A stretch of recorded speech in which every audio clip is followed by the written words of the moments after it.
But let me start by firstly offering the apologies of the Deputy Minister, Buti Manamela, who was not able to join us today at fairly last minute, discovered that he was not able to join.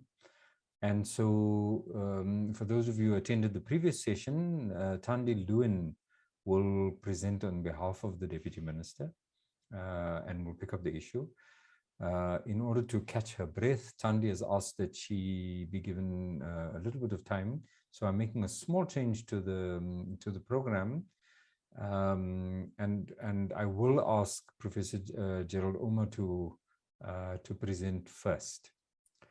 However, what I will do is, as you will see from your program, Professor Ouma was meant to do a short 5-minute introduction to this session.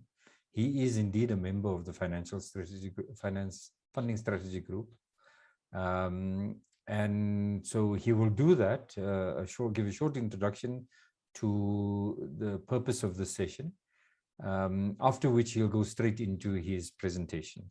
For those of you who don't know him, which can't be very many, Professor Ouma is the Senior Director for Institutional Planning at University of Pretoria. As I said, he's a member of the Funding Strategy Group, and his academic specialization is actually in higher education. So with that, Professor Ouma, can I hand over to you and ask you to, as I say, do the brief introduction and then go straight into your presentation. Thank you very much. Thank you, Chair. Thank you very much for the kind introduction. Since I'm also making a substantive presentation, I'll take shorter than 5 minutes to do the overall introduction. First of all, colleagues, I'd like to welcome all of you to this session of the Funding Strategy Group. The theme of this session, Sustainable University Funding in an Equal Society, captures a complex dynamic that confronts universities in South Africa. It's linked to the bigger theme of the conference, the whole question of an engaged university. And as we know, some of the things that South African universities have to contend with are the challenges that confront our society, the inequalities that we are faced with, the economic challenges that we face. And so we need to think about these big questions. Even as we think about financing, the bigger question is what kind of impact, what kind of change, what kind of difference can we make in society? That is the reason for existence rather. Colleagues, again, as we know, universities are susceptible to large economic and societal trends. They are susceptible to large shifts in subsidy levels and other government funding, such as research funding from the Department of Science and Innovation. They're susceptible to increasing vulnerability of poor and working class families, and the challenges in raising clandestine income. Again, as we all know, universities, especially in the past couple of years, must navigate fragmented funding streams. They have to weather economic fluctuations and contend with a variety of changes to traditional revenue sources. So this creates a challenge. Now, convergence of these developments has put the financial sustainability of universities to the test. And we've seen this again in the past couple of years. And we hope this session will help us to develop a deeper understanding of the challenge and explore ways, probably radical ways, of addressing the challenges that we face. And not just be focused on the challenges, but also think of creative ways of addressing these challenges and indeed making a contribution to the socioeconomic advancement, not just of South Africa, but to the world at large. Now, with that brief introduction, Chair, with your permission, if I could just go straight to my presentation. I'm trying to enlarge. Please go ahead. We can see your slides. Thank you. Thank you. Thank you very much. And so, you know, given the overall goal, purpose of this session, I'm going to speak about sustainable university funding in South Africa, focusing specifically at navigating the multiple complexities that confront us. I'm trying to move my slide. Yes. Now, this is the broader context that universities operate in. Remember, universities are located in space, in a particular time.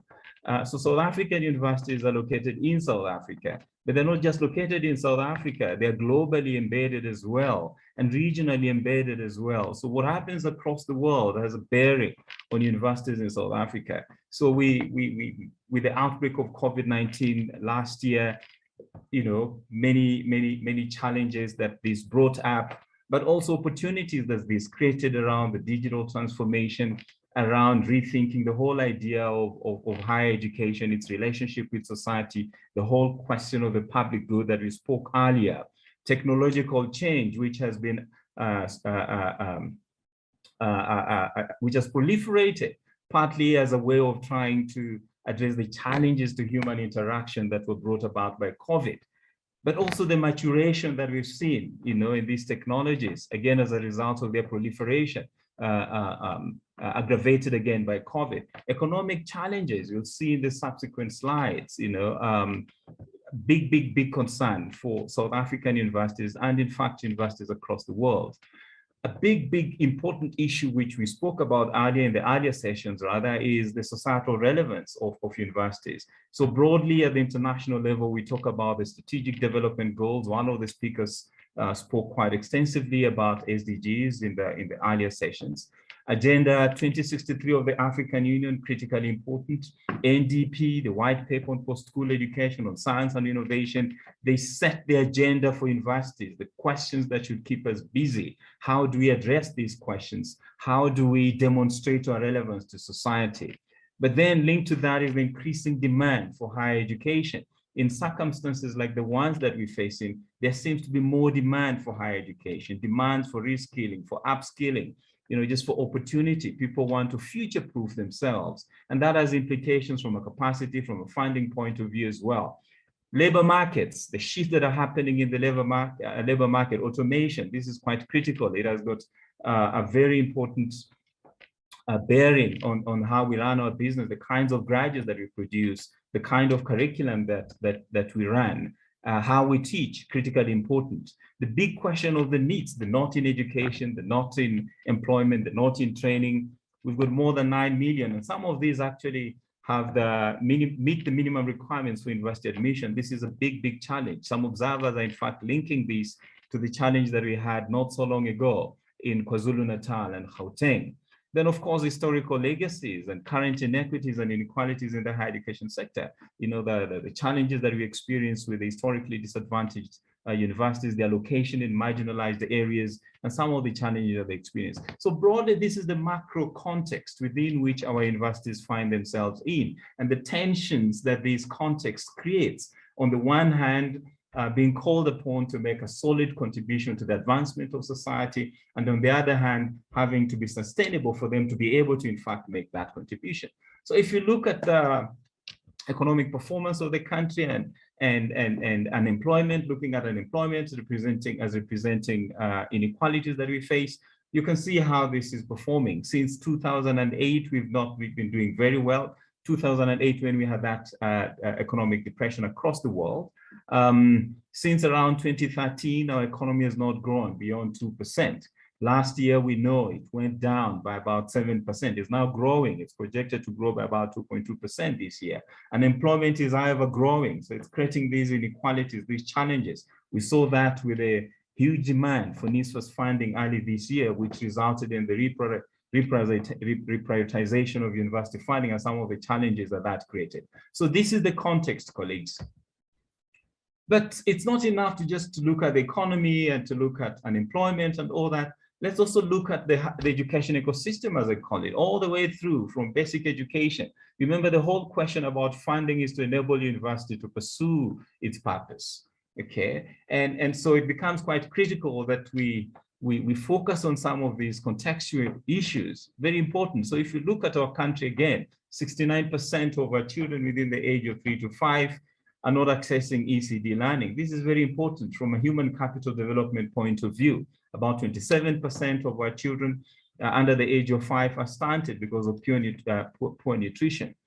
If you look at the basic education sector, it's not any different in terms of the challenge that is experiencing there. You know, about 40% of students who join grade 1, you know, exit before they reach grade 12. And the success rate in terms of matric is not where it's supposed to be, just about 14% passing with a bachelor's pass. And approximately 12% of those who make it to university, you know, only complete, 12% access to university education. And of this, just about 4% complete their studies within 6 years of entry.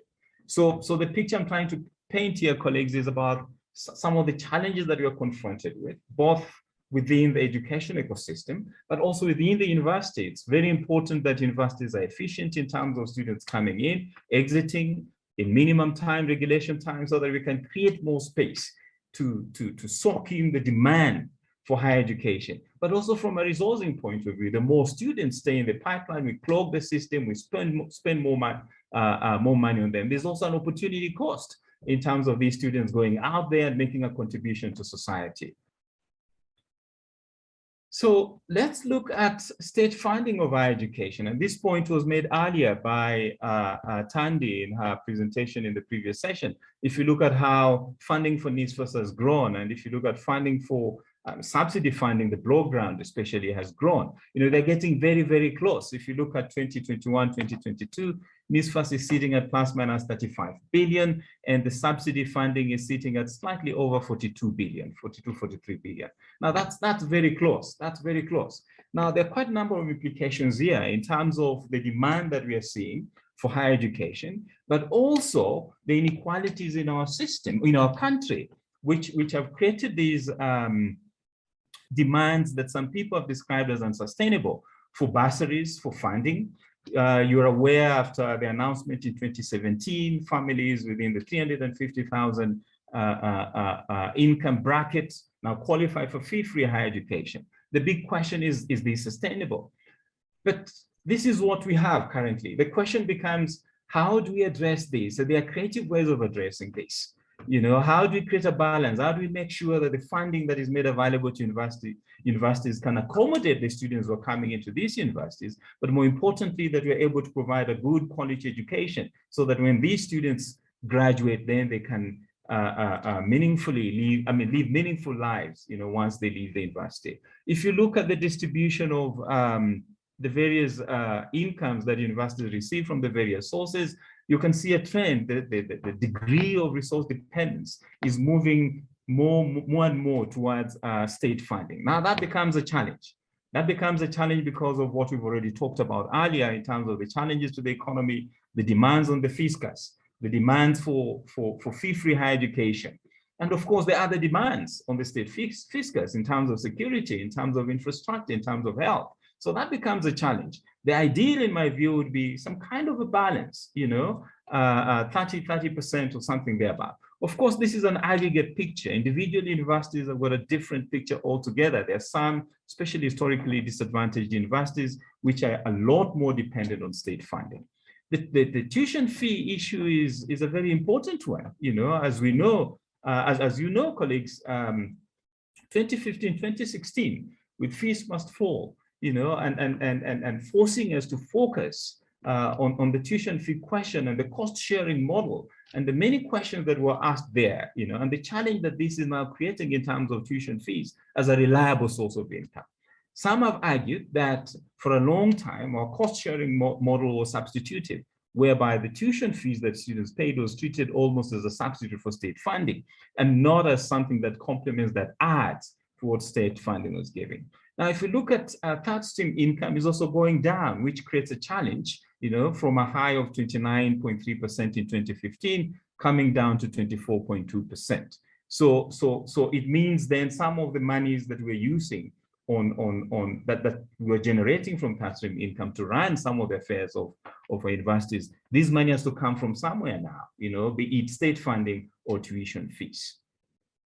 Now, the other challenge, of course, colleagues, is around infrastructure development. I'm sure, you know, those of us from the university environment, and I know most of us here from the university environment, would know that around about May, we received the revised ministerial statement, which reprioritized funding for higher education. And, you know, funding was taken from the block grant, from the infrastructure grant, from some of the earmarked grants. And you can see that dip one could describe these as precipitous. The challenge is, would we be able to go back to that growth trajectory, the 2018 growth trajectory, especially at the moment? Should we still go the brick and mortar route, for example, or are there alternative ways of thinking about infrastructure? How is digitization, how can we explore digitization? And what kinds of investments do we need, for digitization to be able to work for us? But more importantly, what are the opportunities for collaboration across the sector? Should all of us be investing across the 26 universities in the same kinds of digital technologies? Is there room for us to pull resources together and optimize collaborative engagements across, not just amongst ourselves, but also with, for example, the telcos, and other parties that are involved here? Now, the big question of tuition fees is also linked with student debt. And this again speaks to the vulnerabilities that universities are confronted with in this country. So cumulatively, student debt currently, as in by 2020, was sitting at about 16.25 billion.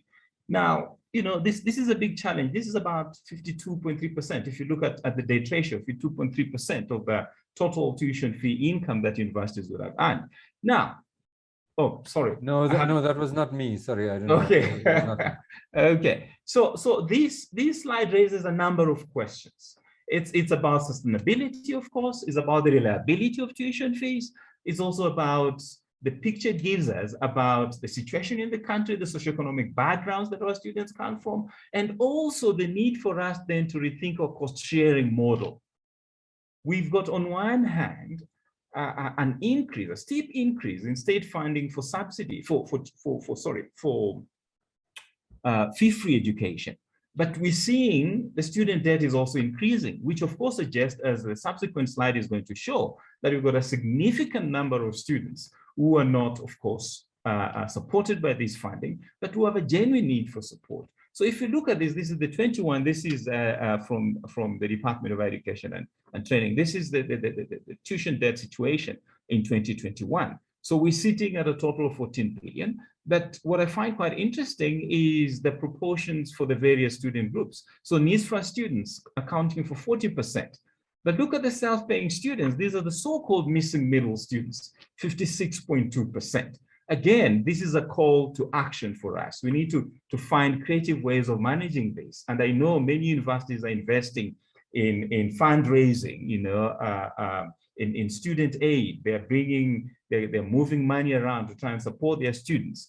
And the key point here is that we're going to have to double our efforts when it comes to generating funds to support students, because there's a real demand, there's a real need, and there's a real challenge. And this has a very direct bearing on our sustainability, but more importantly, on our ability to produce graduates who are able to make a difference in society.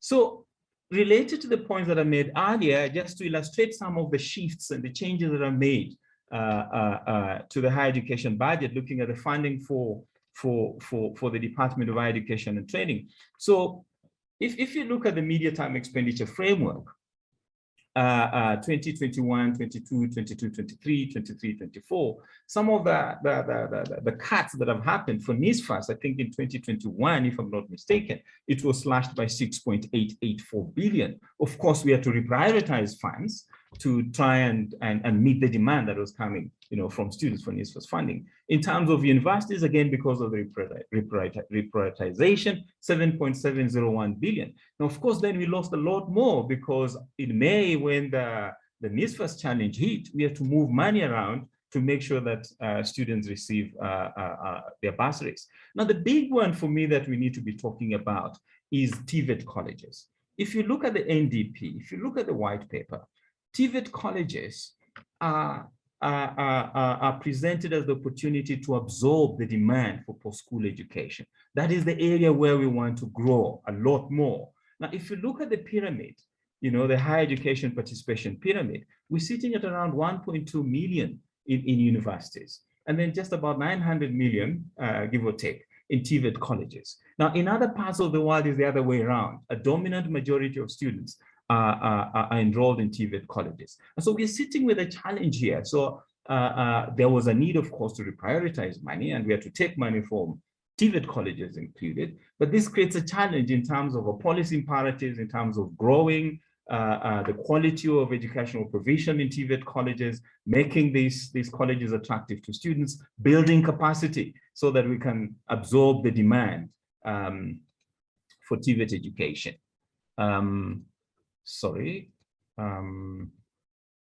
Chair, I'm concluding. So some of the key observations here is that, as I mentioned earlier in my opening remarks, as higher education institutions, we are susceptible to larger economic and societal trends. We are social institutions. We're embedded in space and place. What happens around us affects us. Large shifts in subsidy funding and other government funding affects us. Increasing vulnerability of poor and working class families. This is a concern. This is something that we need to address as a society because of what we've talked about already in terms of the demands for fee-free higher education, but the economy is not growing enough for it to be able to provide sufficient resources to provide for the demand that is coming through. Then universities have to navigate these fragmented funding streams. So universities then need to develop capacity for them to tap into different funding, multiple funding sources. But the one important asset that universities would have to optimize here is reputation. You know, like all other kinds of social capital attracts other forms of capital. If we do not present ourselves as reliable, as being at the forefront of the research that addresses societal challenges, as providing a good quality education, as addressing societal concerns, as engaged universities, it becomes difficult then to attract funding from third-stream sources. But then we also need to spend this money well. If you read at some of the the assessors' reports and some of the reports that we received, we see some challenges, you know, in some of our institutions in terms of how the resources are utilized, and we need to manage this. Again, we know, and Tandy mentioned this in our earlier presentation, that subsidies are not likely to grow for some time. So as universities, we need to find a way of managing costs. That's critically important. We need to find a way of pulling resources together, working together in terms of collaborations, not just amongst ourselves, but with the other communities and publics that interact with. The sustainability of NSFAS is questionable, not just in terms of the funding, but also in terms of the efficiency of the system. We're still dealing with challenges that go back 3, 4, 5 years in terms of data, in terms of identifying students who need support, you know, and related concerns there that we need to address. Increasing institutional vulnerability. We need to address these because when institutions, in this case, universities or higher education institutions are vulnerable, they get distracted from their core business of producing knowledge, of producing fully baked graduates, for want of a better word. Then there's a need for strategic and innovative responses to ensure institutional stability, sustainability, and vitality. These might include having to invest in our core capabilities, in our governance structures, in our ICT structures, appointing people in the correct places. Thank you, Chair. Thank you very much, Professor Ouma. That was a succinct characterization of the nature of the problem, and thank you very much. Your range was wide, and you did a very good job of that. Colleagues, we are aware of the questions that are being posted in the chat. Please do continue to add your questions. However, we will engage with the questions at the end of all of the presentations. So with that, can I ask Dr. Thandi Lewin to take us into a presentation? For those of you who are not aware, Thandi is the Chief Director for Institutional Governance and Management at the DHET. She's currently the acting DG, and we're very thankful that Thandi was willing to step into the breach and take up the position that, or rather do this presentation on behalf of the Deputy Minister. Thandi, over to you. Thank you very much. Please remember to show us your presentation mode. Thank you. Can you see it, Prof? Very clearly. Thank you very much. Okay, great. Okay, thank you very much for the introduction. We've already apologized on behalf of the DM, but I will apologize that I hope my slides will end up being in the right order because I had to sort of rework them a little bit. So I apologize if there's any inconsistency in what I present. Thanks very much, and thanks to Gerald for some very interesting overview. I have a couple of similar slides. His look better than mine, actually, but it's the same data. So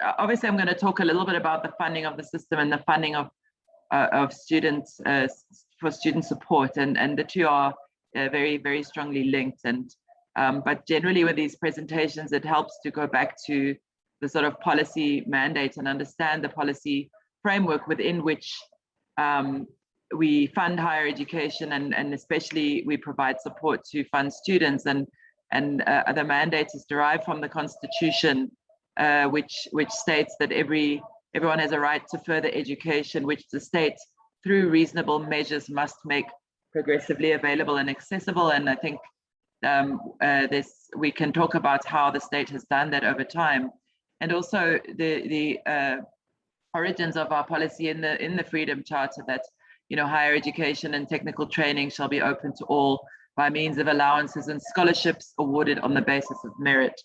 Just a little bit of background on that, because it frames to some extent some aspects of my talk. And I think this was shown, this slide, which shows the sources of the three main sources of university income, gives you a sense of how the reliance on state subsidies has been increasing, the need for fee income, but of course that fluctuates quite a lot, but also a relative drop in the third stream income.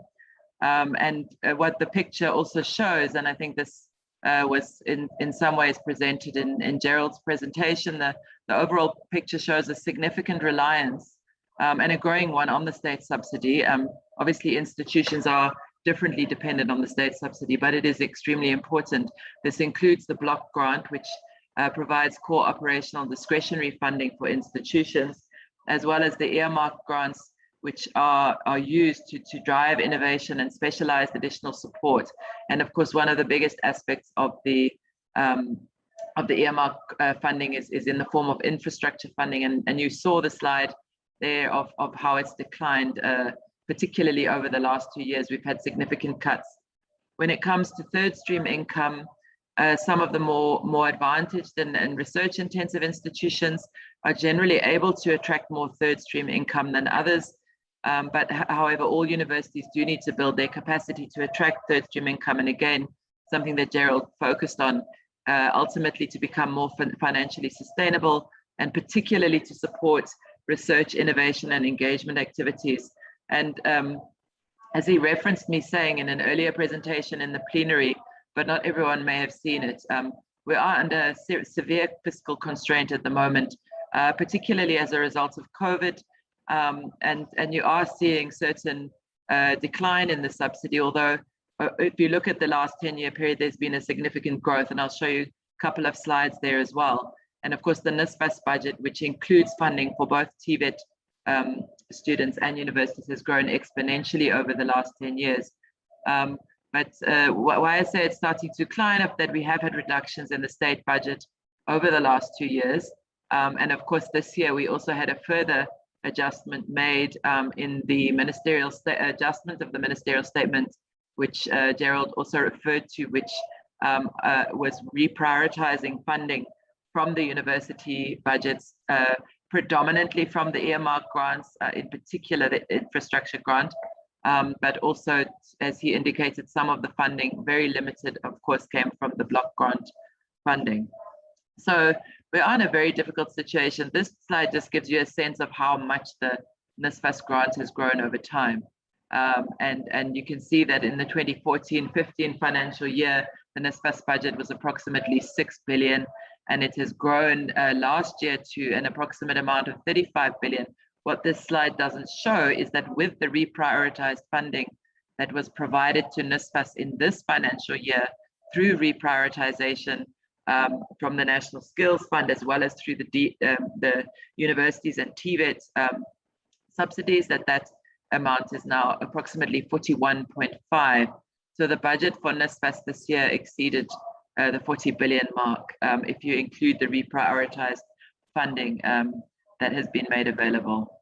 And now, okay, sorry, I just couldn't move my slide there. This figure just gives you a sense of one of the things that is really concerning for the system at the moment, and really just gives you a sense of the growth of the university subsidy. So I mean, first of all, you can see that the university subsidies have grown significantly, and if you look particularly in their period from 2018 to 2020, that period the growth was significant. This was attached to the increased budget that was committed to for the new student funding model, but which was also linked to an increase in the university baseline budget in order to try and address some of the concerns about the sustainability of the state funding for universities that had plagued the system in the past, and that had to some extent led to the fees must fall movement and other protests, in the sense that university funding from the state had failed in a way to keep up with the growth in the system. So you saw a really quite significant increase, and in fact, and it may still be the case, but until very recently, the Department of Higher Education and Training had the fastest growing budget in government. So it may seem somewhat contradictory that we're still facing, enormous sustainability challenges, but it does put it into perspective also to understand that the government as a whole and the fiscus as a whole is severely constrained. And should we have to reprioritize money from the department and from other departments, that also affects other very important pro-poor government initiatives and funding. This is just and Gerald's, that's why Gerald's slide is much better taken from Dr. Parker's slide. Is showing a university funding as a percentage of GDP, but it does show that in line with the sort of policy goals, that as a proportion of GDP, university funding did grow considerably. The latest figures are not yet out, so it's difficult to see what it will look like, because definitely the funding has reduced, but of course GDP will also have gone down, particularly last year. Just to talk a little bit about student funding, and this is something that we are very, very busy with at the moment, because given the reprioritization, it's not a secret that the demand for student funding through the NSFAS model, which has been introduced, the fully subsidized model introduced since 2018, has been significant, and that demand has really outstripped the funding that's available, even though you can see the funding has increased to such an extent that it is pushing the same levels as the university subsidy budget. But just to say that one of the things we've been doing in this ministerial task team that was set up by the minister is to look at the work that was done in the past, and a number of task teams were set up to review student funding models and to make recommendations on this. And it's been very important for us to go back to those recommendations and rethink them and look at what kinds of recommendations have been made and whether or not we can revisit some of those. And that particularly includes the Hehe Commission, which preceded the announcement of the new student funding model, but which really was quite inclusive in terms of the range of ideas and inputs that it took into account. So the key concern for us, which is shown in that one slide, is that the NSFAS budget, as much as it contributes to student fee income of institutions, and of course it has a massive role to play in ensuring access for students from poor and working class backgrounds who would otherwise not be able to go into higher education, but it also covers other allowance and accommodation costs, and those amounts do not make their way into the university budget. So it doesn't, in all its whole, contribute to the development of the university system. And the overall erosion of the state subsidy for institutions in comparison to the growth of student funding is a very big concern for the system in terms of its long-term sustainability, as well as the effectiveness of institutions, because institutions have to provide quality learning and teaching for all students to continue growing and improving what they're able to do as universities. But I've talked about the reduction in state budget there as well. This slide just gives you a sense of the growth in the numbers of students through NSFAS, and I'll talk a little bit about that in the next slide.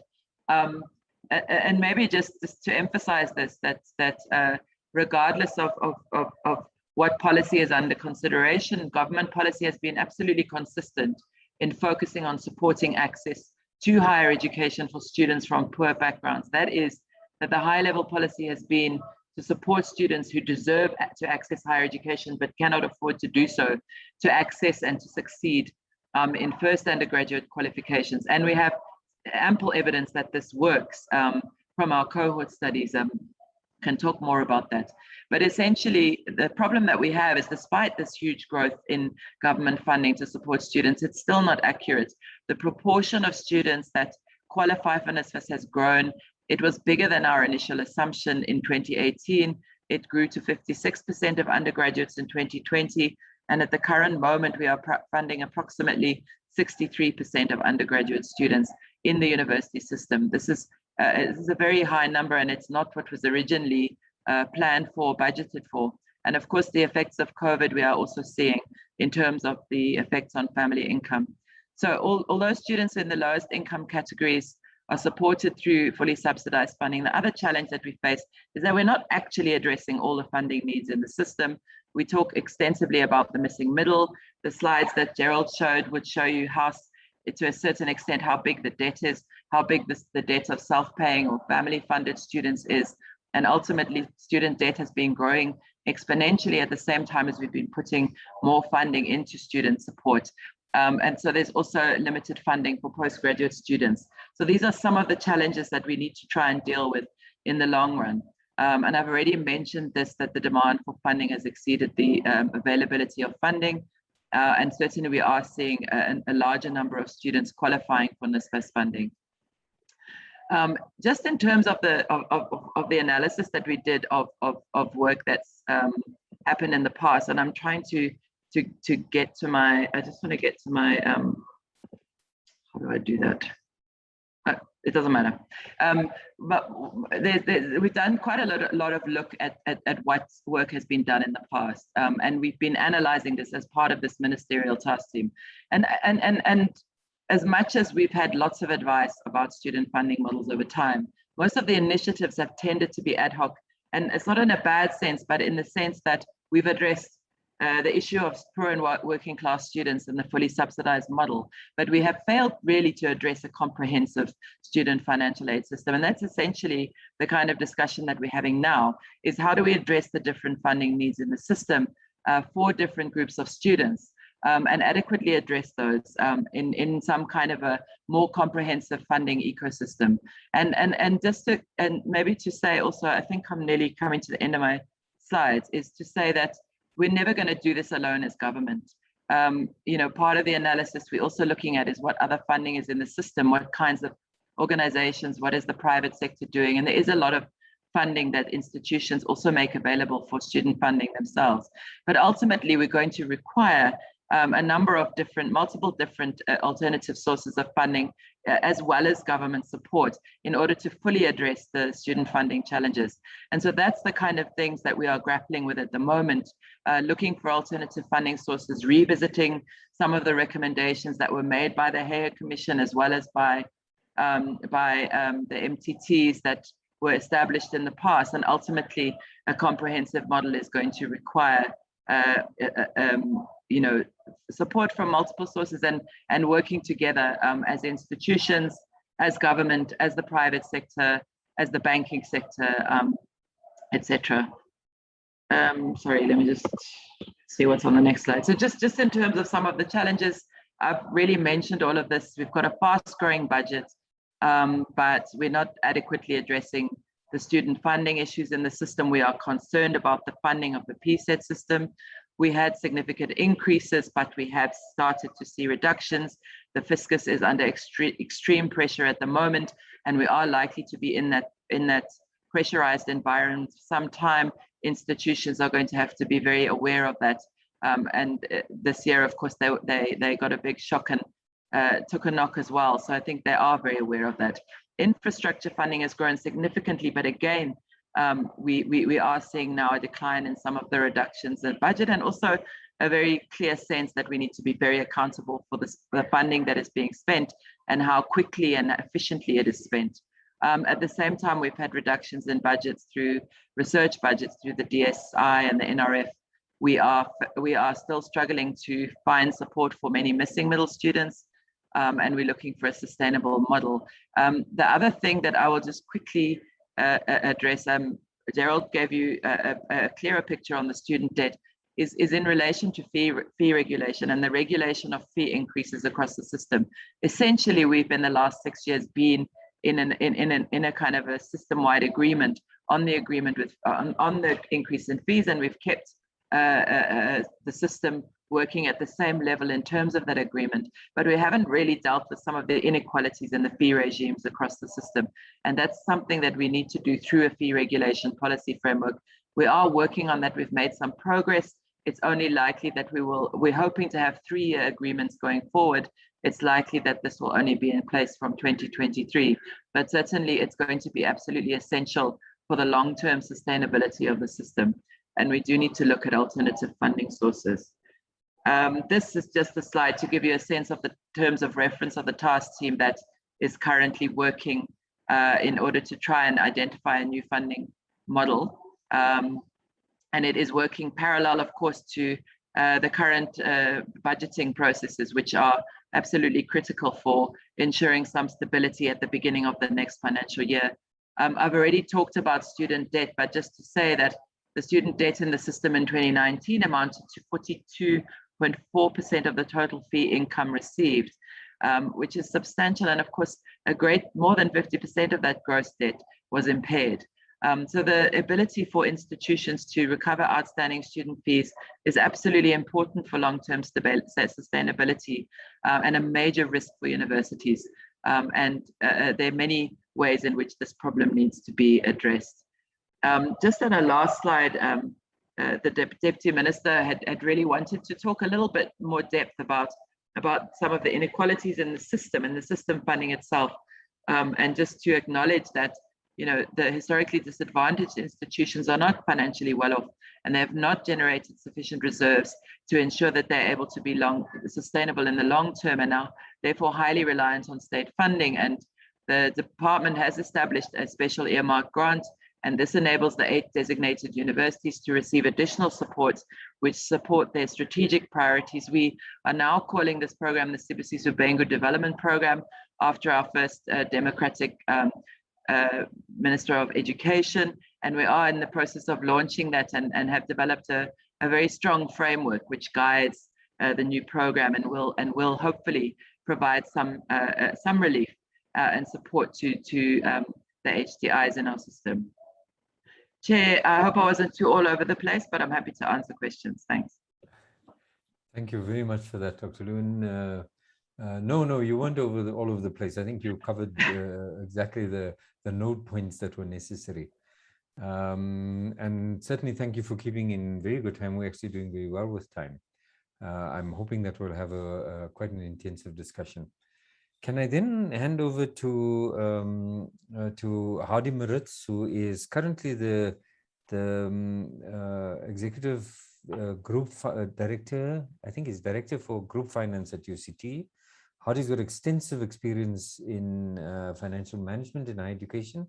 And of course, I had the pleasure of working with Hardy as one of our governance members of a governance structure at Salt Lake University.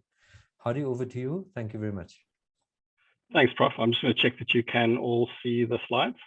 Indeed, and very clear. Thank you. Fantastic. Thank you. Good afternoon, everyone. So I think my presentation lines up quite nicely with those that have preceded me. I've sort of gone along the lines of, in some senses, looking at how institutions get funded, but also trying to give some insight into understanding, you know, when we talk about financials of universities, those who've heard me speak before have heard me quite often talk about why I think, you know, annual financial statements for universities are really useful.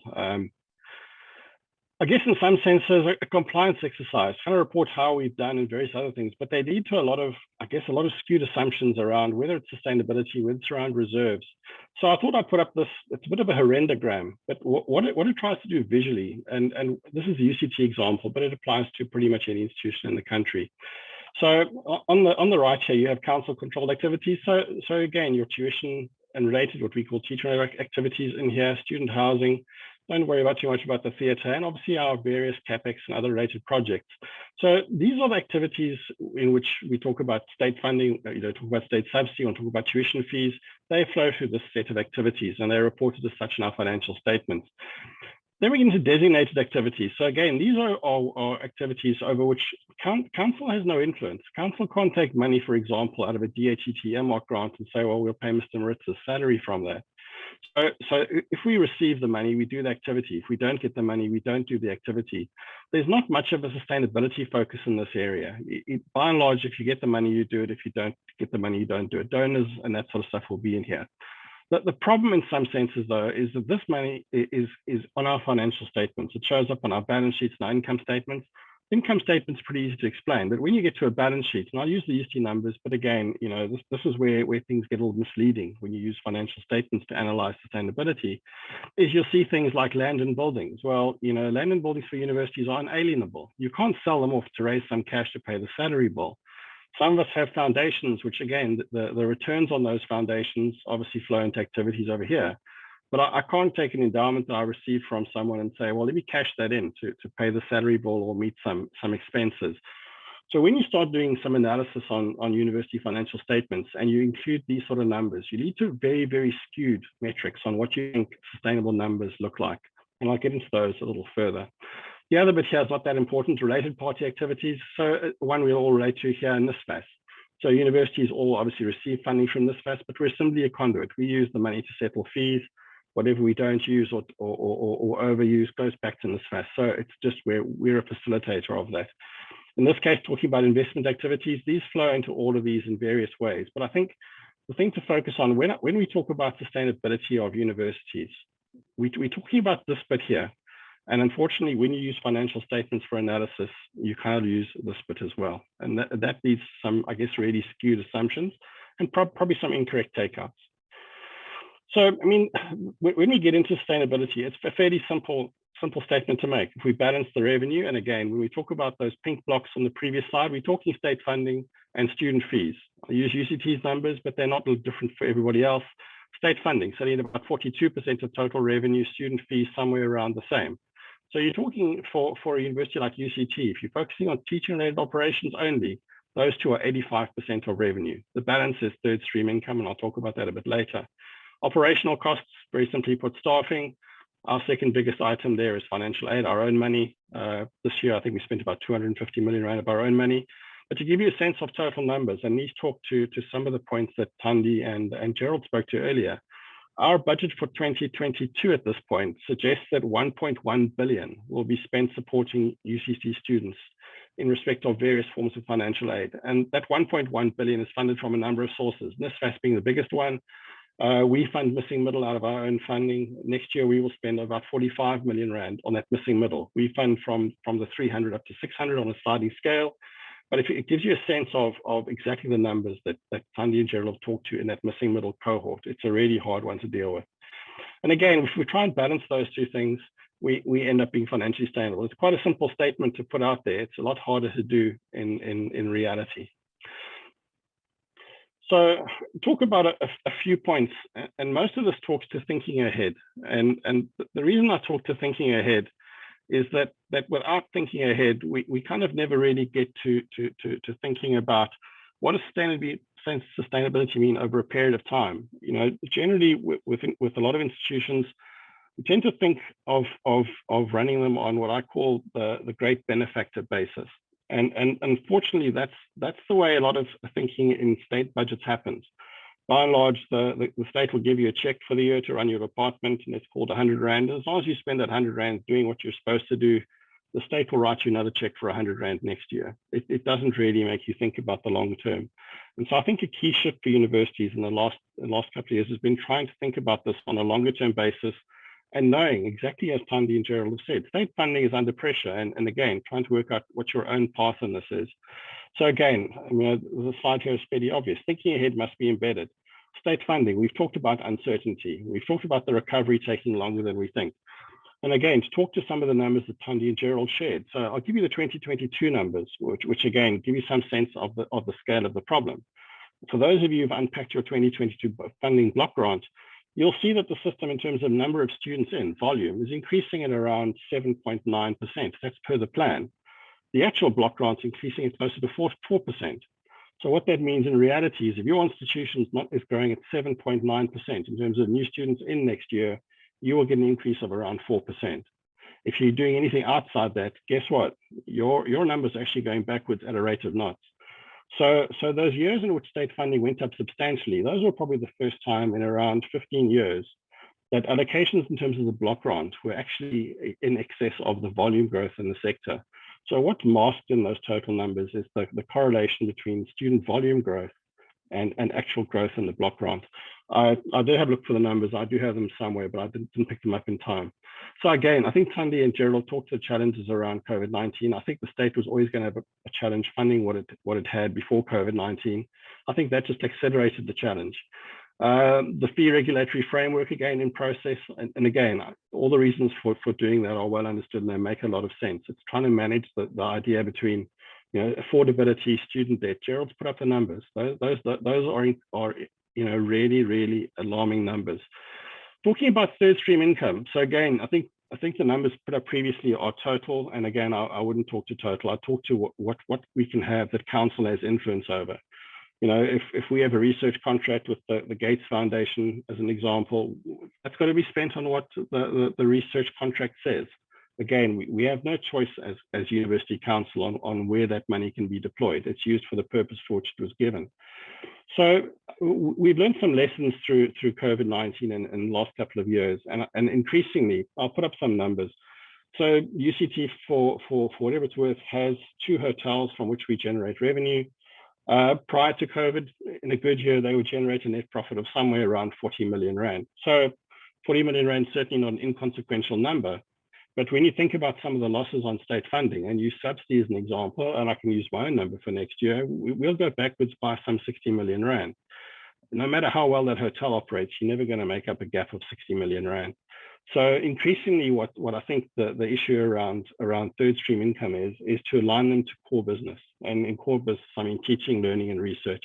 Again, those you should be able to do without substantial incremental costs, but I think there's certainly better opportunities in those. Sustainability, again, I've talked about it. Work out what happens in 5 or 10 years' time. You may not get that right, but I think the more we think about that, the more we're able to shift and try and roll with whatever life throws at us. It also allows us to think about how our student sizes change, how our student demographics change, how the profile of who attends institution changes. Gerald and Thandi have also talked to perhaps new ways of learning, which also perhaps change what happens in that. And then I think the final point on this is strategic compass. And what I mean by that is university strategies, where they want to be, how they operate, are really clear. And so when you hit hard times, COVID-19 is a great example where things have changed very quickly in a short period of time. Don't lose that compass. You keep investing and prioritizing the funds you have available, whether they're big or small, in what you want to focus on, and taking account of new realities. Cash flow projections, again, really key. Just think about those things, know where you're going to be and know what your challenges are. So there'll be some sort of duplication on these, but again, thinking about some possibilities and other options, and this again talks to how things change and how fast they change. So research and innovation funding, we've again seen how fast vaccines were developed and how things moved around that. So again, a completely new area, vaccine development. I think the next big one, climate change. And again, I think we're well positioned as South African research institutions to play a big role in looking at that. What is new research around that? What do things do? Think about, electric vehicles. There are huge opportunities in those sort of things with raw materials that exist in South Africa. So again, universities' involvement, I think, gives some unique opportunities aligned to research. Reaction to extreme uncertainty. Again, part of what we've had in the last 18 months has taught us some valuable lessons. We can respond to these challenges. We can move to blended models of learning. And the next thing to improve on those blended models is how do we improve throughputs? Again, what wasn't obvious when the numbers presented, when you look at it, we've had a lot more students going in the front end of our university system. We haven't seen materially large increases coming out. And again, Gerald talked to a lot of those. So I think our other big thing to change in terms of remaining sustainable and relevant is to work out how we improve our throughput rates. The other aspect on this that Gerald talked to, and the one I'm really passionate about, is the issue of TVETs. We really have a perverse relationship in the country where we seem to think that students who graduate with their qualifications out of TVET colleges are third-rate citizens. And very frankly, they're not. You know, we all need the likes of electricians and plumbers, and there's certainly not going to be too many automation things. We'll deal with those things. So again, you know, trying to prioritize and help our students who in high school systems work out that maybe a university degree is not where they should be, and they should be in a trade or related. So I think we really need to fix that as society. Where we went wrong in terms of somehow giving the perception that those professions, for lack of a better word, are somehow lesser than what any one of us do, a doctor or someone else. Again, we've got to fix that. Perspective, again, it's sort of thinking ahead, rethinking what you think is right, wrong, or indifferent, and be prepared to change fast. Again, I think most of us had to respond pretty quickly under COVID conditions, as an example. If we hadn't, we wouldn't have finished academic years. Sure, we finished them late. But at the end of the day, we responded, we learned new lessons. Further things around that, so a lot of us perhaps have had, you know, members of support staff. I'll use my own finance team as an example. There's 150 people who have not been into an office in 18 months. The idea that they should return to an office is pretty alien. So are there opportunities there for cost saving? No longer having offices, maybe using them for something else.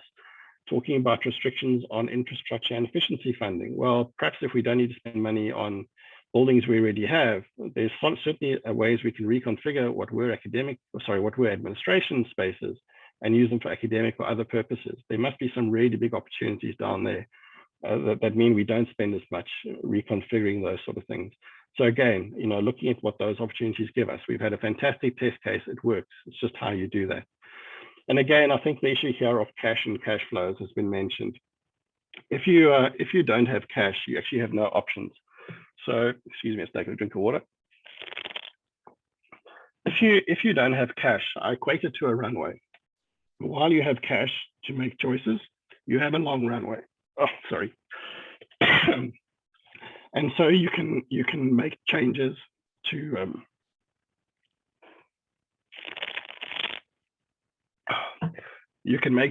deal with what you need to deal with. And my last slide, in effect, poses a question. And I'll leave it up there for you to read because it's fairly self-evident. Thank you, Chair. That's me done. Apologies for the lost voice. I'm battling with a bit of flu.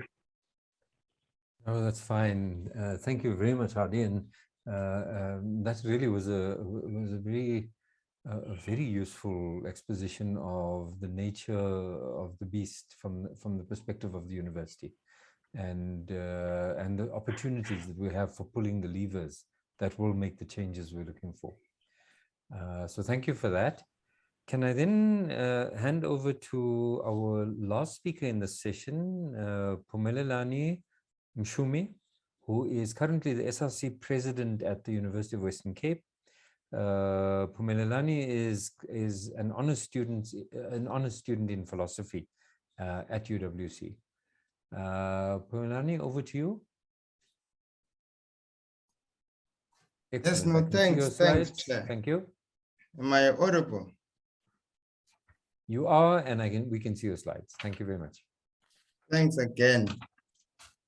You know, listening to the presentations, and checking my notes, I can see that my views will be quite contrary to what is the dominant aspect, but of course we will argue nonetheless. My name is Phumelelani Mshumi, as said, I'm the SRC president. Please go to the next slide, Ms. Felicity. Thanks. So I'm going to start by quoting Karl Marx, who says, "Education is free. Freedom of education shall be enjoyed under the conditions fixed by law and under the supreme control of the state." So moving from this quote, is education really free? How can it be free without decisive state intervention? It is the state's mandate to fulfill the quest of sustaining higher education. The supreme control means the complete funding of the university by the state. The state is not playing the critical role it needs to play for the realization of its mandate, which is, as Karl Marx says, rather as Karl Marx conceptualized, education is free. So a deeper interpretation of this code means that through the state, the law of the land can be changed. The oligarchs of the banking and mining sector can be compelled by law to give funding to universities. Just a pity it's not being done. In a country with a huge increasing public debt, this theme is most important for the South African context.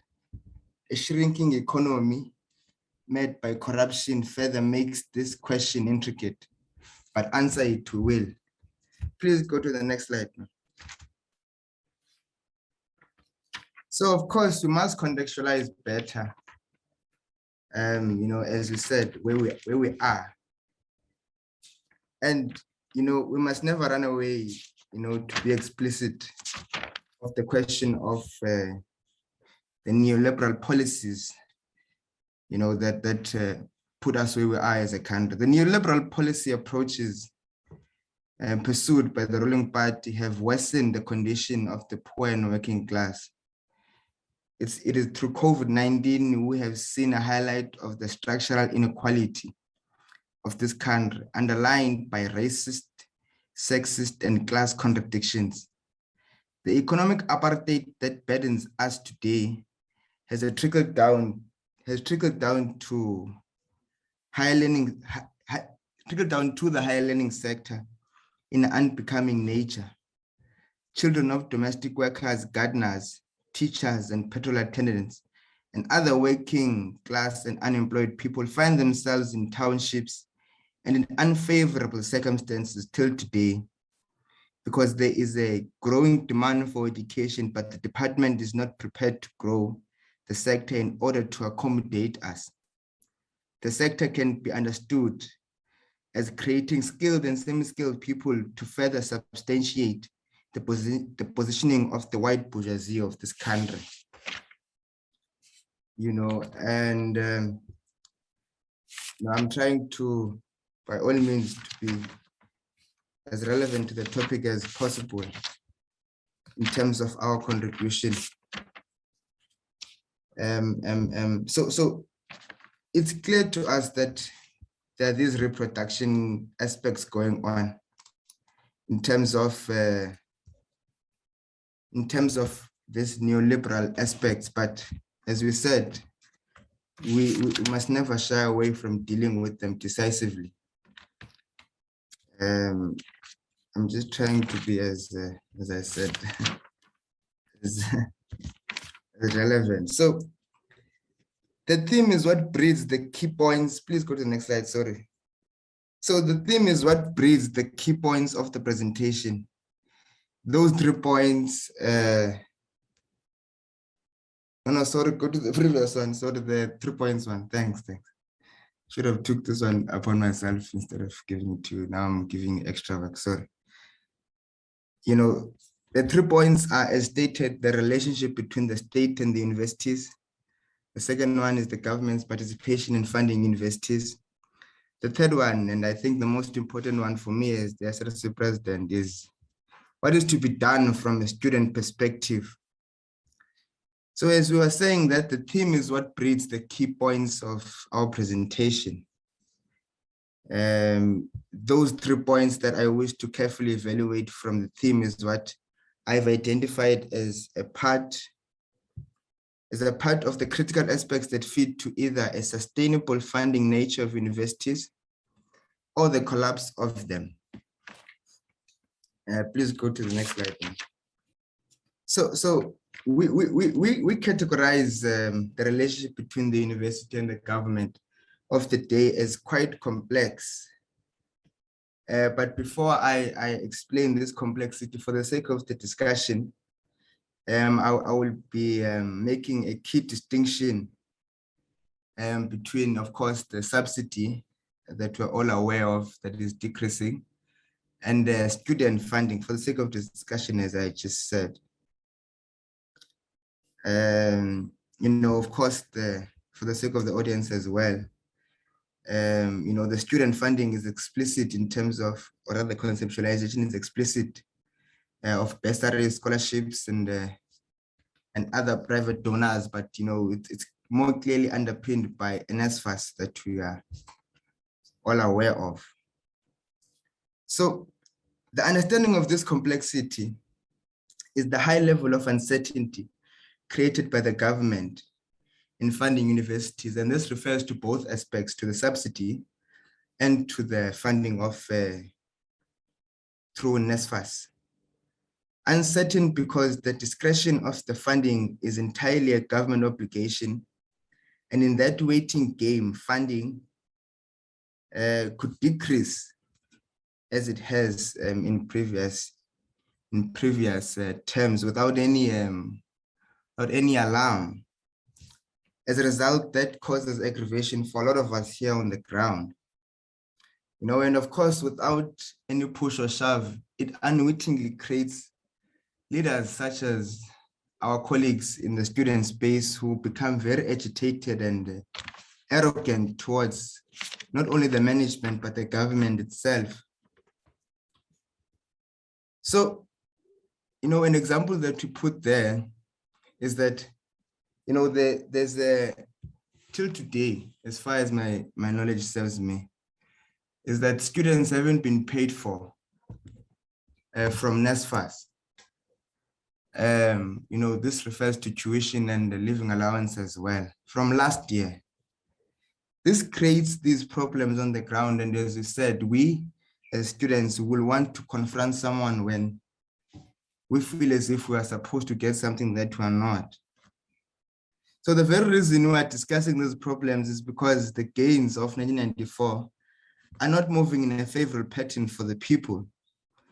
We will, of course, discuss this in a bit more length as we go forward. And of course, this on a realistic level creates rather pushes universities, as I think the previous speaker was trying to explain, to force them to look for third-party income, as he put it. Which is of course the understanding that you attack the market in a very aggressive way.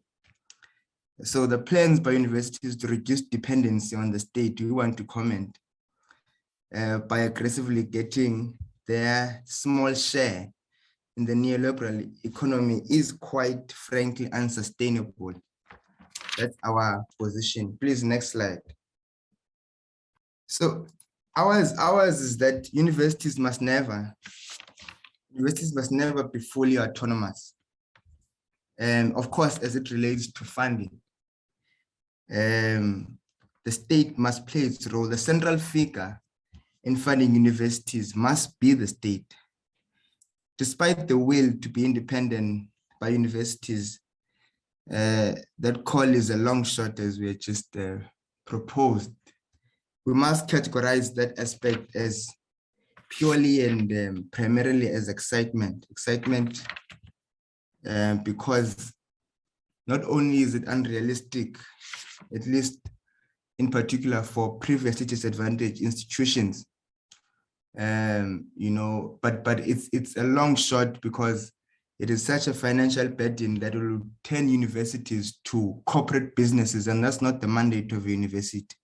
Universities are academic spaces that must be free from the tanglements of capital control. So we, of course, admit that the pace and form of development is controlled by those who fund you. That's why we insist that it mustn't be anyone else but by the state that controls this particular form. Please go to the next slide, ma'am. Oh, sorry, go to previous one. Sorry, I forgot one point. I don't want to go there without speaking explicitly on this. If we agree that foreign direct investment is not enough to rescue the expanding public debt, how then does it follow that universities can be sustainable without the intervention of the state? How do we argue that in a developing university, in the same way that the country is developing, we want to use a different mechanism to assist the the university that is opposed, or rather completely different to that of trying to rescue the state as well. If the government is not capable, if the government is not capable, or rather is not pulling its weight, it's an unwitting sabotage to force universities to bear that burden, because as we said, this trickled down not to university management, but to the students on the ground. And as we said, we don't take too comfortably to these types of arrangement. On this end, there must be an increased government spending that will lead to state-led and importantly to student-centered industries.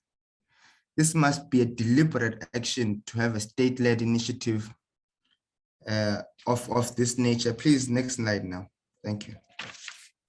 You know, we have put it quite concretely that the state must take this baton. But there is, of course, mechanisms that already exist within the state, you know, through the Department of Higher Education and Training, Science, Innovation. We know of what is called NSFAS. So we have a perspective on what NSFAS is to us. But as we said, even the slides will show it, that we don't believe in the private intervention of this nature, or rather of the funding and controlling of universities. So yeah, please next slide, man. I want to get a thought while it's here. So as we said, NSFAS for us, rather we hadn't said it yet, we're just looking at the notes. NSFAS for us is a tool used as a political distraction to the students of this country. We say this because when victories are to be claimed, it's because the Department of Higher Education and Training is doing very well. And when problems are to be bad, it is the inefficiency of NSFAS or its lack of delivery. That for us is the basis of our contention towards NSFAS, because this arrangement is daunting, because it comes even in different ways. One example of this is that in the beginning of the year, students were told that, or rather, there was a leak. There was a leaked document that some qualifications will not be funded by NSFAS. NSFAS jumped to the news outlets to dismiss that reality, only to wait a few more months to actually try and admit that no, indeed, this is a reality. Some aspects won't be funded. So we strongly believe that the ineffectiveness of NSFAS, or rather its political relevance, outweighs its actual substance to deal with what it's meant to do, which is to administer, funding for students. So we put it quite categorically that the people of NSFAS are quite lazy and incompetent to us, because you will find that, especially in universities with a bigger cohort of students like CUT, CPUT, you'll find that even till today, I'm making a speculation, I'm not sure, that funding the question of payment hasn't even been processed entirely. Then you ask yourself, till today, what are students eating? How is the university rather sustaining itself through all of this? We made an example here on the slides that it's only now in August that we got a report that, in fact, no, all NSFAS students have been accounted for, paid for only for the year 2021. But there's still, of course, a gap from 2020, as we had put it quite clear. Please, next slide, ma'am.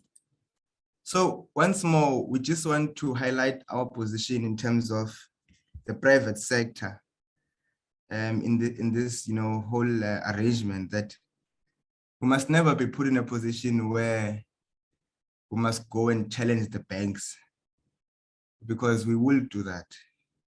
So the banks and insurance companies must stay far away from university, or not university funding, but student funding in, specifically. The state must take its role. Ms. Tandy, along with Mr. Buti Manamela and Dr. Bladin Zamanda, must play the decisive role and not leave this thing to the private sector and look for some arrangement outside of their own mandate. Please, the next slide, ma'am. We have, before we go into the last point that you want to explain, we have 4 cross-cutting aspects that we think are most central to the sector at large, of course, in reference to students, since that is the perspective I'm speaking on. It's historical debt, which of course has been identified and acknowledged, prior to 2018 going back. The so-called missing middle, which for us, we categorize as those who can't explain their poverty well enough.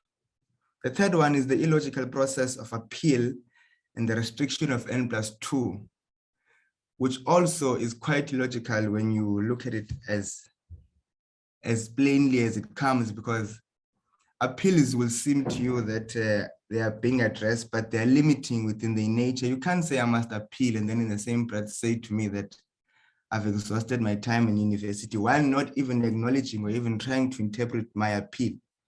It's an internal contradiction. The fourth one is the uncoded discontinuation of funding of qualifications, as we had, said, when the press release was done, beginning of this year, that no, it's not true that we will be discontinuing payment for other qualifications. For us, that explains a lot. That PGC, as for an example, was one of those particular degrees. When you go to Rural Lusikisiki, when you go to Township Mtanzane, you go to Soweto, you will see that no, the need for teachers is there, but still the argument from the department is that we don't need any more teachers and therefore we won't fund it. Those are the issues that we deal with. Phumelelani, can you start wrapping up? Thank you. How many minutes, my brother? You're over time. I'm going to give you another. You are already over time, but I'll give you another. I'm over time. All right. Yeah, I'll give you another 2 minutes. Thank you. Thanks. So that's the level of which we're dealing with this issue. So next slide, please. Then. So we want to propose aspects, based, of course, partially on what was explained, that we must take sides. I forgot what the prof was saying, that we must take sides, and we agree with that. That USAf, alongside university leadership, must be decisive enough to speak one language in response to this uncertainty created by the state. Of course, now we understand that the contradiction of the influx of students who need to come into the system as opposed to the money that is coming within the department creates this contradiction. And as we keep on reiterating, a new fees must fall will come. Please, next slide. So in the nature of this thing we're proposing is that all students, or rather all student leaders, along with the main student leadership that is recognized by USAf and the department, SAUS, will meet at a particular time when academics are over on that particular year, or rather this year, for instance, for an example. By December, we meet to discuss what is going to happen next year on good faith. Because it can't be that apartheid was able to fund its students, its white students, and then our black government is finding it difficult to attend to us, people of the working and poor class. Next slide, please. So once more, we're speaking to this submission that we must, by all means, try to align all university operations with NSFAS and the department at large, so that when people apply, there is a continuity, or rather there is a systematic approach to what is being dealt with, and not just a top-down approach, which is not acknowledging the bottom of our masses, the people that come from the rural areas, etc. So you do need to wrap up now, comrade. Thank you. So that's the level of which we say, even the first point, that there must be NSFAS people in all what's this thing, in all campus level arrangements, so that we don't have to come to these platforms to air out our grievances, but we have someone to speak to who is NSFAS related on campus, and not be told that the registration template is not yet uploaded, and then the vice versa. So the last slide, please. There's the last slide. Please, Chair. I'm just going to read this one and then I'm going to wrap up. That's fine. Thank you. Karl Marx once more teaches us that the education of all children, from the moment that they can. Colleagues, it sounds as though Phumelelani had another call on the door. But with that, can I then, I hope he's back, but just pick up some of the issues. And thank you very much to all of you. That really was an interesting discussion. Phumelelani promised to cut across the grain of the first three presentations, and he certainly did. But can I just pick up some of the questions and of course, take a more general discussion on this rather important issue. One of the questions which I think I can respond to quickly: what is being done to prevent learner dropout from schools? I can respond mainly because I chair the accreditations, the Assessment Standards Committee of Ouma, and I sit on the council. I think what is being done is of course a state issue, and the university is not going to be able to deal with that directly. But it is a central question, but from another direction. In many senses, the ability, the decision about whether a student or a pupil from a rural or township school will enter a university or not is made at grade 1 rather than at matric. And for many of our citizens, that's an important consideration. It's also important to keep in mind, and I think Gerald showed figures related, that only about 22–23% of students who write matric in South Africa will get at least 50% for mathematics. So dropout is part of the problem. There's also the issue of performance. And of course, I'm going to put a challenge to our panelists or our speakers today, because one of the issues is the issue of inequality, not only financial and economic, but also inequality of access. And really, it would be important for students, but also Phumelelani to think about this. And that is that free higher education under current access conditions into university is really a strategy that will privilege the middle classes, because they send their children to schools who are more likely to prepare their students to be able to get into higher education. And so the instrument around support of students in universities has to be sharp enough to distinguish between those who can pay and those who cannot and are in need of assistance. And in some ways, we need to think about a whole range of issues associated with that. I don't know, I guess, Gerald, do you want to comment on that issue? Do you know, can I ask you to just reflect on it? Yes, Chair, you've answered it. The thing is, we're dealing with structural inequalities. And so by the time students come to university, a significant majority of them have already been excluded. We've shown the numbers in terms of students who go, and that's why I started there, students who go to or can access an early childhood development center, 69%. 27% of students under 5 years are stunted. These are students who have very slim chances of making it in education and making it to university. As you said already, about 40% of students who join grade 1 don't make it to grade 12. They exit the basic education system without a qualification. And again, as I mentioned, about 12% will then make it to university. Only about 4% graduate within 6 years of their study. So the way to address inequalities is, in my view, not by targeting the top, we have to address the systemic issues that entrench these inequalities. And as you've correctly pointed out, if we go about it in the manner in which it's being proposed here, then we're going, in fact, to transfer privilege to those who are already privileged. Of course, we need to be careful here.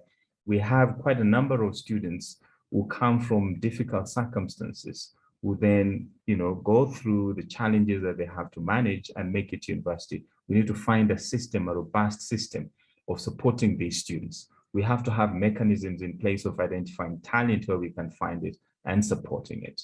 But again, just the common sense thing of there's no money in the system, so as we've shown the figures in terms of how the economy is performing, since the depression in 2008 and the challenge that we've experienced since then, the unemployment levels that are growing. So the money has to come from somewhere.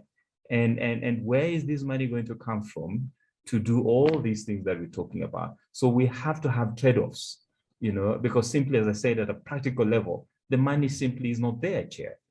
Yeah. Thank you. No, that's true. And in fact, a related question is possibly for Thandi.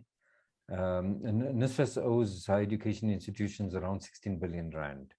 What is being done to ensure that this funding starts flowing to universities? Thandi, are you able to respond to that? I'm not aware of the figure of 16 billion, Prof. Is that from the university's financial statements? Gerald, you had that figure. Sorry, I'm quoting a question that was in the chat. The 16 billion is the debt, the student debt in the system as a whole, and that is up to December 2020, and it is based on information that is not in the public domain, but it is information that we are looking at, which we got from institutions. So that's not what NSFAS owes institutions. However, there are certainly closeout processes underway between NSFAS and institutions for particularly around 2018, 2019, where there were some challenges with funding and the administration at NSFAS. So there is that, and there's also an historic debt process that is still underway, where information is being exchanged between NSFAS and institutions. But no, NSFAS, as far as I know, the figure, I'm not saying there isn't money that is owed by NSFAS to institutions, and indeed the other way around. And there is reconciliation that takes place, but it's not 16 billion. And Chair, can I also just, while I'm on the floor, there's a comment in the chat. I was just looking at the chat on the YouTube from an organization called the Denelton Education Movement. There's a number of comments there. I just want to say that it indicates there that a strategic document was sent to the DHET in June. I just want to indicate that two of my most senior colleagues in the university education branch have met with the Denelton Education Movement and had a meeting with them. So I'm not sure about the allegation that the department has ignored correspondence from them. I just wanted to take the opportunity to clarify that. Thank you very much.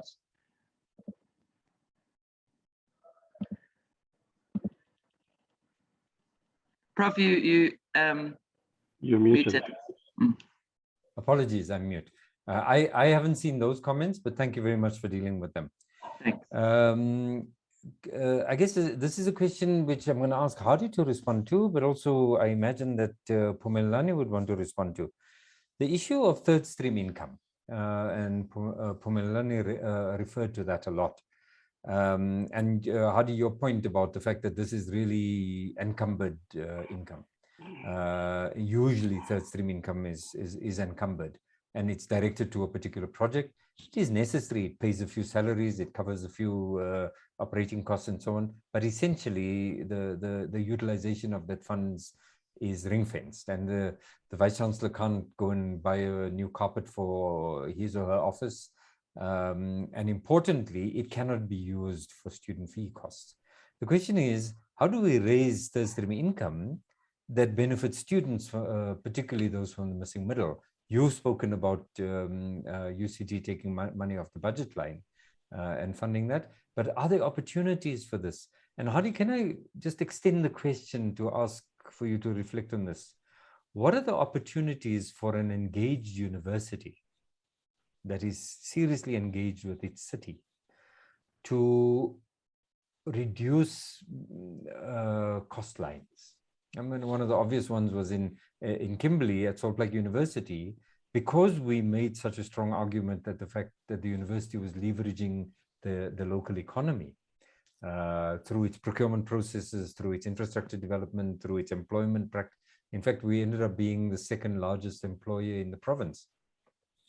We use that as an argument for reduced rates and taxes from the municipality, which of course reduces the cost end of the budget scenario, which creates opportunities for us to put money into elsewhere and possibly look after students. So I guess the question I'm raising, or the nuance I'm putting on the question is, how do we leverage the opportunities that the engaged university could possibly lever in ways that would benefit students? How are your thoughts? Thanks, Yunus. I think that it's a complex question, and I think there's a number of ways to come at it. I mean, so I'll deal with the cost aspects first. So, you know, I've put a challenge out already, and some of you may have heard it. No university in the country, whether university or TVET, gains any strategic advantage for how well we pay invoices. We all have accounts departments. I think there's scope in thinking about synergies along things like that. I think Gerald talked about synergies in blended learning models where you have back-end infrastructure, IT or related. At this point, most institutions recreate those themselves. You know, I've been part of conversations on both, and it makes sense. Let's share that stuff. But the cost then moves monumentally downwards. I think there's another one to pick up, and it's one that I'm certainly battling with in my own institution. And so it's what I call an outdated notion that low staff-student ratios are a good thing. I think that's an outdated notion. Judging quality by how low your staff-student ratio, I think, is long gone. Think about models of blended learning. If you get those right, and blended learning is not simply standing and delivering a lecture you would have done in person via a video platform. It's a new and different way of engaging with students in how they learn and how they succeed. So you can change your staff-student ratios quite radically by doing that. And I think in doing the same thing, you can also improve throughput rates, not only for universities, but I think also for schools. So we're talking about the school sector. And again, I'm hugely on side with that. If you don't change trajectories in the school sector by the time you get to grade 4 or 5, I think you've lost the argument. So I think the other way that we start solving this problem is in improving throughput rates. I mean, it's telling that the DHET's plan for 2022 funding shows no increase in teaching outputs for 2022 or research outputs. In fact, the volume plan is flat. That's really distressing. We're spending more money and we're graduating fewer students, and we have more in the front. That's really problematic. So I think those are some ways to think about solving that, of literally improving the cost that we spend per graduate. On the revenue side, yes, I think that is, again, if you're looking at opportunities, they have to be linked to what we do. And so you want to think about ongoing learning. Some universities have grasped the idea of lifelong learning really well. And again, I think that the move to blended and other gives us opportunities we hadn't contemplated before. Most people who are in full-time work or in rural areas, provided they have connectivity, you start opening up opportunities we haven't had before. And so maybe my last point on this is I think the one thing that if the government wants to focus on anything, we focus on internet connectivity. Because if we get that right, we open up opportunities for so many more things by densifying what you have in rural areas particularly. Again, I don't disagree with any of the points made about level playing fields. Again, I think COVID has just highlighted that even more. You know, access to internet connectivity is a big deal. And the haves and the have-nots have simply been widened through this whole process. Even those in Model C schools have had a very different experience than those in private schools, for instance. So again, for me, that's another one for us to focus on. The last point, and I think Gerald talked to this as well, I think the idea of a completely state-funded sector is problematic. And again, for the same reasons Gerald highlighted. It simply leaves the 25 to 30% of people who can pay fees not paying fees they can afford to pay. And so we should be paying those. There are many of us who can afford to pay those fees, and we should be paying those fees. So Yunus, I'll leave that there. I think those are a few thoughts around various aspects. Phumelelani, do you want to comment on that aspect? The issue of third stream income and its opportunities for supporting students, yeah. No, I didn't get the first part of the question, but I did hear Mr. Hadi's response. Okay, so no, the point was Mr. Hadi made the point that a lot of the third stream income is ring-fenced, and you actually have little opportunity for using it for other things. So just as the grant funding for a research project, which is third stream income, can be used for, cannot be used for buying a carpet in the Vice-Chancellor's office, it can't be used for paying fees. But one of the things that, and Hadi makes a point, and I want to ask you to comment on this as well, one of the limits to our ability to raise third stream income to support students is the poor throughput rate of universities. I mean, approximately 40% of students in higher education will leave without a qualification. And when you go to, and particularly when I went to bursary companies, companies are willing to not only provide a bursary and maybe even provide employment afterwards. They say, well, your system is inefficient. Too many students fail. So the issue of throughput is actually related to the third stream income that could possibly be used for developing, for supporting students, which then liberates the student from NSFAS. I always want to think of NSFAS as a funder of last resort, wherever that is possible. And so, you know, so the student actually has funding and maybe reduces the burden. But we're not going to get that right if we don't get throughput issues right. And these threads are sort of interrelated. But I just wanted to hear your comments on that. No, look, so we made it clear that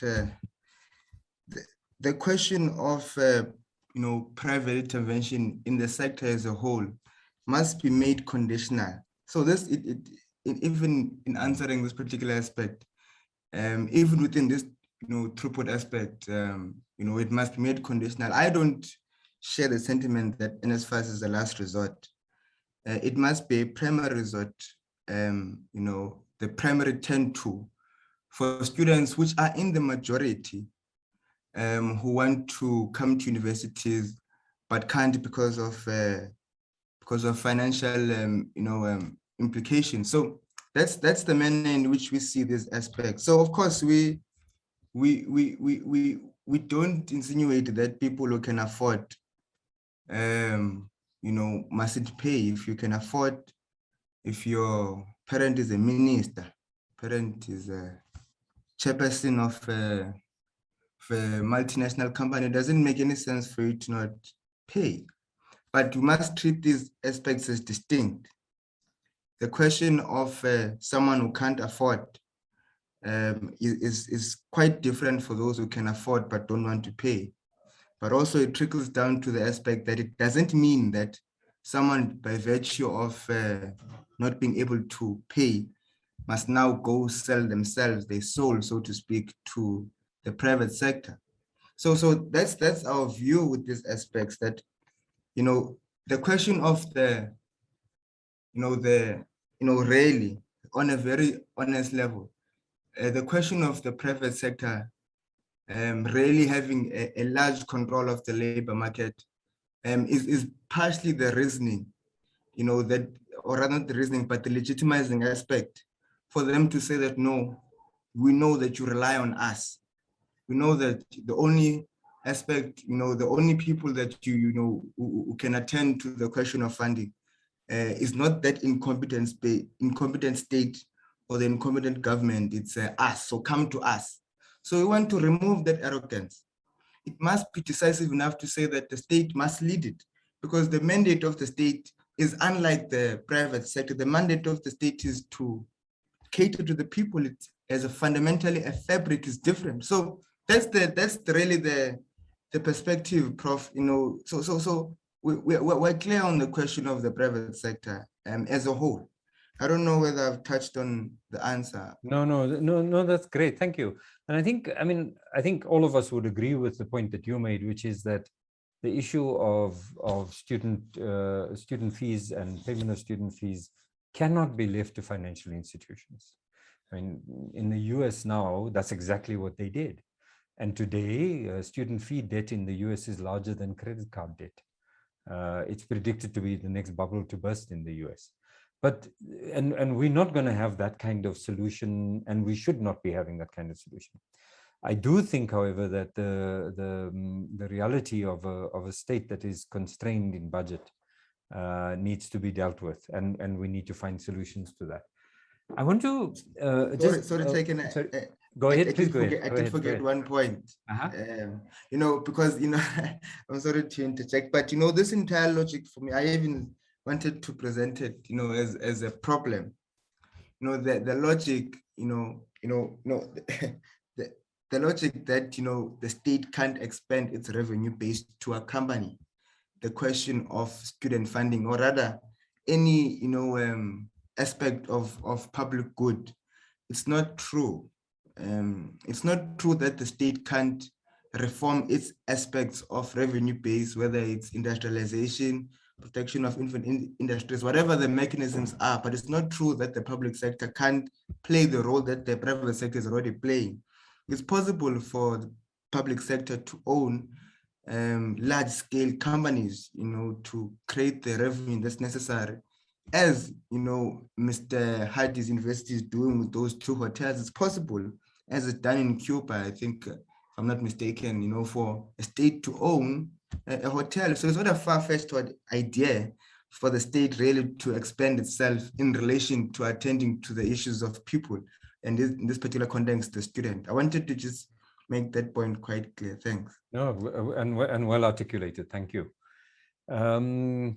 I just wanted to the two more technical questions that were raised. The source of the student debt information, Thandi, I think that was probably directed at you.